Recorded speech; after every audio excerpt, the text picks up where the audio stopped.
Zo wie het in 1905 op het Franekerijnt in Haas en zo is het nou. Meer dan 100 jaar later ligt het gebouw op de hoeken haast niet verloren. En dat is voor een groot part te danken aan Piet Paulusma. Want jarenlang zitten de benamend bedrijven in de oude burgemeesters Wente. Het hele oude karakter weer eruit. Een pand met al je systeemplafond. En we hebben proberen die plafonds weer om te brengen naar een oudere stijl. Oren krukken op de dwarren en zo zijn we bezig geweest. Maar net alleen nog de binnenkant is ompakt.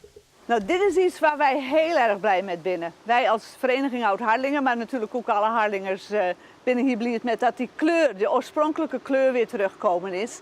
Het was in de tijd, nou zeg maar 25 jaar terug, is het in een bruin-gele mosterdkleur verf. Nou, dat was een hele lelijke kleur. Het is nu weer in de originele witte kleur. En wij zijn heel blij dat Piet dat op deze manier weer terug restaureerd heeft. Als het dan hoe de oude stijl is, dan was die wezen in de kelder. En dit zal 1828 wezen dat het maak is. Het tegelwerk van Haas. En dit hier een schouw. En hier is, volgens mij, voor hen is dit keukenwest. En dat is dus nog een baksteen wasbak. En dat is de Van Oerbleum. De stichting Oud-Harlingen hoopt nou dat meer particulieren het voorbeeld van Piet volgen zullen. Want er staan er wel meer panden op het verlanglijstje.